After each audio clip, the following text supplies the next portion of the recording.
Ayan na siya. Mabula-bula na ang aking bulaklak. Hindi ko lang talaga magaganon kasi mahirap. At syempre, kasya po yan sa aking bulbs. Papasok po yan. Guys, so ngayon, maliligo po tayo. Kita nyo naman. Charet. Maliligo po tayo, guys, gamit ang aking sabon. Ayan, ang pangmalakasang sabon na nakakaputi ng kilikili, ng singet, ng kung anek-anek ko sa katawan. Ayan.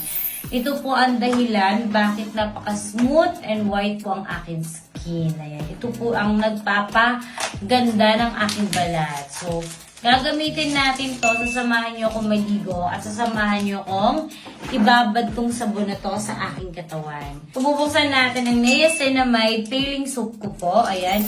30 times whitening and brightening po to. Napakaganda nitong sabon na to. Tsaka mabilis bumula. Pag nabasa mo na to, ayan na siya kagad. Sabi ko sa inyo, ito lang ang secret ko. Bakit ang puti-puti ko at ang kinis-kinis ng balat ko. Basahin ko muna yung aking sarili, ha. Kita nyo naman. Okay ko lang siya gagamitin. Ganyan. Ayan, o. Mabilis to bumula. Ayan. Sa mga siko-siko, ayan. Ganyan siya gamitin, guys. Tingnan nyo naman ang aking kilikili. Ang napaka-importante sa buhay ko. Ang kilikili ko, syempre. Ayan, binababad ko po yan ng mga 1 minute, guys, sa aking katawan. So, minsan kasi madamot ako. I-share yung mga good things sa skin ko. Pero syempre, nilabas ko na yung product ko. Kailangan ko panindigan. Papaanin natin. Ayan, ganyan siya. Syempre, hindi ko napapakita yung lalim, no? Kung paano ko siya gaganunin. Nakakaya naman sa inyo. Yan po. At syempre, kasya po yan sa aking bulbs. Ayan. Papasok po yan. Guys, pwede mo siya gamitin from face. Ayan, sa face ko naman. Yung mga leg-leg nyo, yung mga ano. Hindi ko lang talaga magaganon kasi mahirap.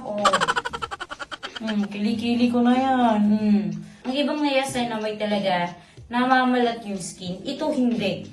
Kasi hindi siya namamalat, guys. Magiging ano lang siya, magiging libag. Ayan na siya. Mabula-bula na ang aking bulaklak. Ayan. Ayan siya, guys. Ibabad nyo talaga siya kasi napakaganda nito. As in. Ayan. Sinabay ko na sa akin pagligo. Hindi ko naman pwede gamitin yung sabon ko pang shampoo ng buhok ko, no?